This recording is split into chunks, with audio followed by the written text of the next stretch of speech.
அவருடைய அன்பின் அகலம், ஆழம், நீளம், உயரம் அப்படின்னா என்ன? ஆகவே மனுஷன் இன்னும் பாவத்தில் வந்ததுனால இன்னும் மனுஷனை தேவனை புரிஞ்சதுக்கு ரொம்ப கஷ்டமா இருக்குது. காசு இல்லை, கையில் பணம் இல்லை, பஞ்சமா இருக்கிறீங்களா, என்ன பண்ணணும்? உடனே வேதத்தை எடுக்கணும்.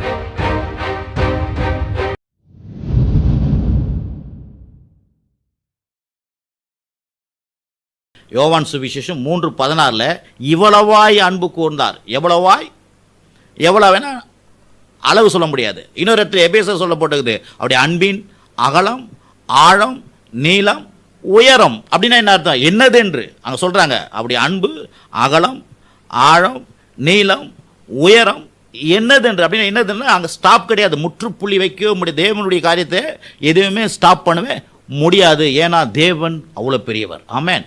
அப்போ நம்முடைய தேவன் யார்? நம்முடைய தேவன் சொல்லுங்க. என்னுடைய தேவன்.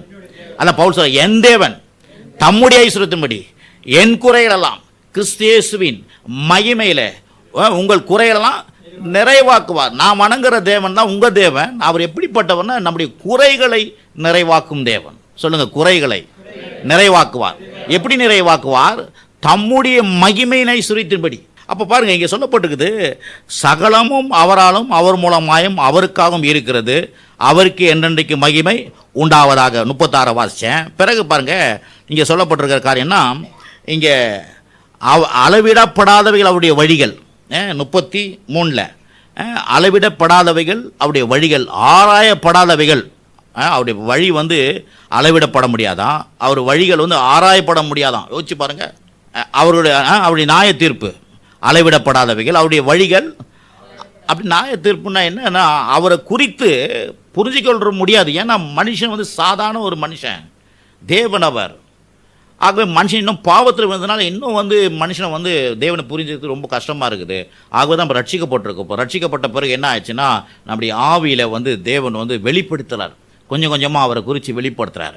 அப்போது கர்த்தருடைய சித்தத்தை பாருங்க, 34 கர்த்தருடைய சித்தத்தை அறிந்தவன் யார்? அவருக்கு ஆலோசனைக்காரனாக இருந்தவன் யார்? எல்லாத்துலேயும் கேள்வி. அப்போது கர்த்தருடைய சித்தத்தை அறிந்தவன் யாருன்னா அறிய முடியாத ஒரு காரியம். ஆகவே தான் இப்போ என்ன பண்ணுறோம், நம்ம கர்த்தருடைய வார்த்தையை கேட்டு கேட்டு கர்த்தருடைய சித்தத்தை அறியக்கூடிய ஒரு மனிதனாக நம்ம மாறிக்கொண்டு வருகிறோம். அப்போது இன்றைக்கி பார்க்கும்போது இந்த மனதில் ஐஸ்வர்யம், இன்னொரு வசனத்தை வாசிப்போம். 2 கொரிந்தியர் 8:9. நம்முடைய கர்த்தராகிய இயேசு கிறிஸ்துவின் கிருபையை அறிந்திருக்கிறீர்களே, அவர் ஐஸ்வர்யம் உள்ளவராய் இருந்தும் நீங்கள் அவருடைய தரித்திரத்தினாலே ஐஸ்வர்யவான்கள் ஆகும்படிக்கு உங்கள் நிமித்தம் தரித்திரர் ஆனாரே.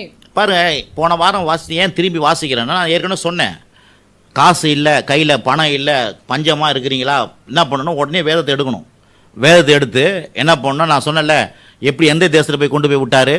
பாலும் தேனும் நலமும் விசாலமான தேசத்தில் நான் கொண்டு போய் சேர்க்கும்படி இறங்கினேன். ஏதோ பஞ்ச தேசத்தில் கொண்டு போய் விட போகிறேன் அப்படின்னு சொல்லலை. அப்போது என்ன பண்ணோம்? இப்படிப்பட்ட நேரத்தில் நம்ம என்ன பண்ணணும்? உடனே நம்ம பரிசையோ நம்முடைய பேங்க்கெல்லாம் பார்த்தா ஒன்றே இல்லாத இருக்கலாம். ஆனால் வேதத்தை போயிடணும். உடனே இந்த வேதத்தில் போய் அதை போய் பார்த்து அதை மனதில் ஏற்றணும். பிறகு வெளிப்படுத்தலை பார்த்தோம். வெளிப்படுத்தலை எப்படி கொண்டு போய் கர்த்தர் கட்டி வச்சிருக்கிறாரு? சகலவித ரத்தனத்தினாலும் கோமேத கற்கள், முத்துக்கள், அங்கே மரகதம், அது இது பல கற்களில் என்ன கட்டி வச்சுக்கிறாரு? பரலோகத்தை கட்டி வச்சுக்கிறாரு. அது மாத்திரமல்ல, சுத்த பொண்ணாக இருந்ததுன்னு சொல்லிட்டு சொல்லப்பட்டிருக்குது. நல்லா புரிஞ்சுங்க, இது கர்த்தருடைய வார்த்தை. இது ஏதோ ஒரு கதையோ ஏதோ சொல்லியிருக்கிறாங்க அப்படிலாம் இல்லை. இது வானம் பூமி ஒளிந்து போனாலும் என் வார்த்தை ஒளியாது. அதை தான் சொல்கிறாரு. இதை மனதில் ஏற்றிக்கொள்ள வேண்டும்.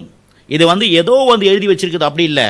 இது உண்மை உண்மை உண்மை உண்மை உண்மை தவிர வேறு ஒன்றும் இல்லை.